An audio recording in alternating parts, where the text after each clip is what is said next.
Sugar আছে তাদের তো সব থেকে আইডিয়াল খাবার হচ্ছে ওটস। এতে সুগারও কন্ট্রোলে থাকে আর শরীর স্বাস্থ্যও ভালো থাকে। তোমার ওটস খেতে গেলে আপত্তি, তাই তো? অ্যাকচুয়ালি ওটস খেতে আমার আপত্তি না। তুমি তো দীর্ঘদিন ধরে এই মাসে ওটস আমাকে দাওনি, তা হঠাৎ যে আজকে ওটস দেবে সেটা আমি বুঝে উঠতে পারি। তুমি তো সকালে যে কদিন কলকাতায় থাকো, সকালে উঠলেই তোমার কথা ব্রেকফাস্টে কি খাবো আর রাত্রে ডিনারে কি খাবো। তা যাই হোক, ওটস পেলে আমার ভালোই লাগে, কিন্তু ওটসটা রেগুলারাইজ যেটা ব্যাপার ছিল সেই ব্যাপারটা থেকে অনেকটা আমি দূরে চলে গেছিলাম। যাই হোক বন্ধুরা, গুড মর্নিং। তোমরা সবাই আজকের দিনটা ভালো করে কাটাও। আজকে একটা ভালো স্যাটারডে, আর আজকে আমার অফিস আছে। আমি এখন যাবো সল্ট লেক, আমার মিটিং আর কি। তা আমরা যারা সেলস প্রফেশনে চাকরি করি তাদের এই মান্থলি মিটিং হয়, রিভিউ করতে হয়।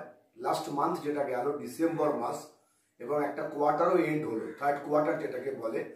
তা এই কামিং যে ফোর্থ কোয়ার্টার, এর ওপরে একটা স্পেশাল মিটিং আছে, বাজেট মিটিং যেটাকে বলা হয়। তো এই বাজেট মিটিংয়ে আমরা কি অ্যাচিভমেন্ট করতে পারবো এই কোয়ার্টারটাতে, এই জন্যই আজকে মিটিং। তো আমাকে 11টার মধ্যে অফিস পৌঁছতে হবে। এখনই অলরেডি 9:30 বেজে গেছে। যাই হোক বন্ধুরা, তোমরা দেখতে থাকো।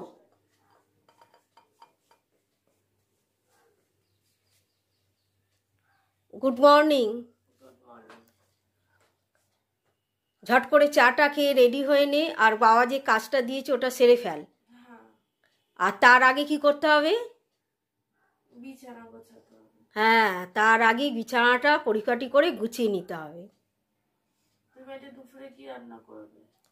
আজকে দুপুরে করার ইচ্ছা আছে খিচুড়ি আর ছোট ছোট আলুর দম। তো আমাকে এখন দোকান যেতে হবে, ওই সব জিনিসগুলো নিয়ে আসতে হবে। ও, আর সঙ্গে পায়েসটাও করার ইচ্ছা আছে। আজকে ব্রেকফাস্টের জন্য নিয়ে নিলাম ছাতু আর একটা বাতাসা। তো আজকে অনেকগুলো বাসন পড়েছিল, তো সেই বাসনটা মাঝে মাঝে অনেকটাই দেরি হয়ে গেছে, ওই কারণে আর একদম টিফিন কিছু বানাতে পারলাম না। আর এদিকে দাঁতেও প্রচণ্ড পরিমাণে যন্ত্রণা করছে। আজ কতদিন হয়ে গেল দাঁতে ব্যথা, ডাক্তারও দেখিয়েছি, ওষুধ খেয়ে কোনো লাভ হয়নি। আবার একটা অন্য ডাক্তার দেখাবার চিন্তাভাবনা চলছে। আর মেয়ে একটা মাজনও কিনে দিয়েছে, সেন্সোডাইন কি রিপেয়ার, কিন্তু কোনো লাভ নেই। দাঁতে ধিক করে সে যন্ত্রণা সারাদিনই করে যাচ্ছে। এবার খেয়ে নেওয়া যাক। তো মেয়ে চা খেয়ে রেডি হয়ে নিয়েছে, ওর বাবা দিয়েছে ওকে একটা ব্যাংকের কাজ, তো সেই কারণে এখন করতে যাচ্ছি। আর সব কিছু কাজই শিখে রাখা ভালো, সে সাংসারিক থেকেও, নিজের উপার্জন থেকেও, আর ব্যাংকের কাজও, যাতে পরবর্তীকালে কোনো অসুবিধে না করতে হয়। ঠিক তো? তো আসার সময় একটু কেক, চাল ভাজা কি চিড়ে ভাজা কিছু কিনে আনিস। হ্যাঁ। তো মেয়ে বেরিয়ে যাওয়ার পর আমিও চলে গেছিলাম দোকানে, এই যে নিয়ে এলাম কিছু জিনিস, দুধটা এনে বসিয়ে দিয়েছি। আর এই প্যাকেটে আর যেসব জিনিসগুলো আছে,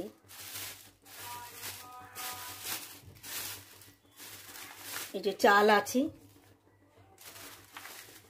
এটা একটা খিচুড়ির চাল আর একটা পায়েসের চাল। তো প্রথমে পায়েসেরটা করে নেবো, ওই জন্য দুধটা বসিয়ে দিয়েছি। তো দুধটা আগে জাল হোক।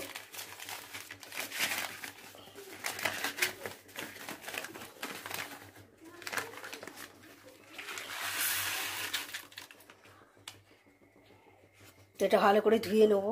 আর আছে ময়দা আছে, আলু আছে, ধনে পাতা আছে।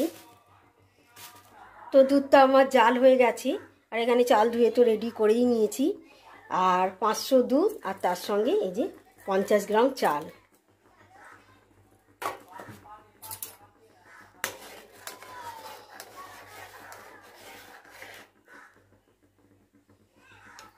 আর এইদিকে আছে এই যে পাটালি, যেটা কত মাসে জয়নগর থেকে এনেছি। তো এক কুচি পাটালি নিয়ে নেব। তো এটা 500 আছে, এই টুকরোটা নিয়ে নিচ্ছি।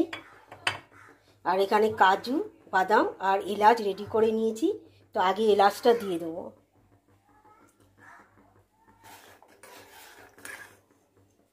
তো এই যে দুধেতে আমার চাল প্রায় সেদ্ধ হয়েই এসেছে।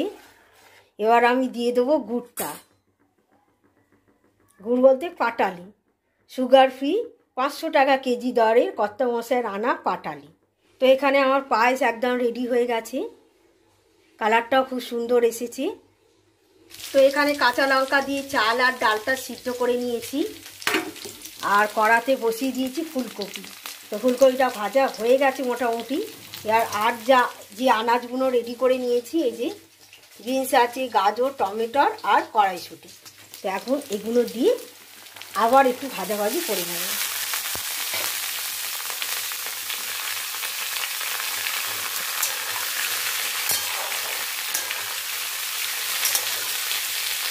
তো সবজিটা আমার ভাজাভাজি হয়ে গেছে। এবার সবজির মতন একটু দিয়ে দেবো নুন, আর দিয়ে দেবো সামান্য একটু এখন জল, কেন এটাকে এখন আমি কষবো মশলা দিয়ে। তো প্রথমে দিয়ে দেবো আদা বাটা,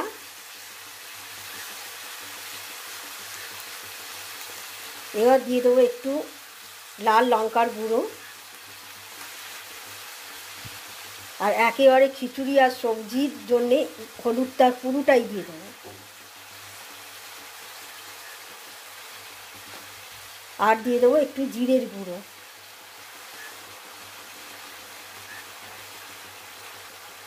আর ভালো করে সবজির সঙ্গে মশলাটা আগে কষে নেব।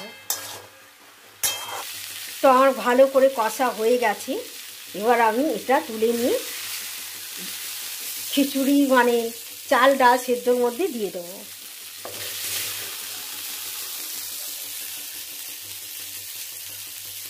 তো সেদ্ধ চাল ডালের সঙ্গে সব কিছু মিশিয়ে নিয়ে ডেজকিটা আবার গ্যাসে বসিয়ে দিয়েছি। এবার দিয়ে দেবো নুন।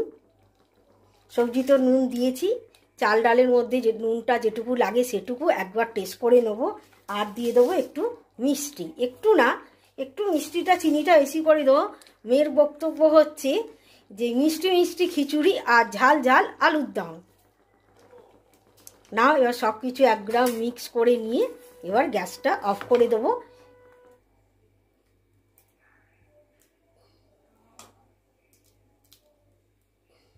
তো গ্যাস আমি নিভিয়ে দিয়েছি। এবার দিয়ে দেবো একটু ঘি, আর দিয়ে দেবো একটু গুঁড়ো গরম মশলা। তাহলে হয়ে গেল আমার শীতকালীন খিচুড়ি রান্না। তো খিচুড়ি নামিয়ে রুটির মশলা আর আদা বাটা দিয়ে আলুর দমটাও করে নিলাম। প্রায় হয়ে এসেছে, কষা হয়ে গেছে। এবার দিয়ে দেবো একটু জল।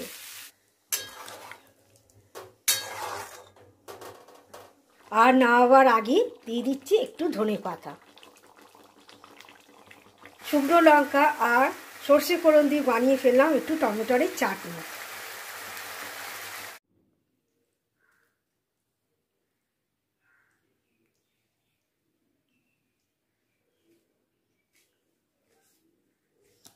বল কেমন হয়েছে সব কিছু? খুব ভালো হয়েছে। গরম খিচুড়ি, আলুর দম, পায়েস, চাটনি খুব ভালো হয়েছে।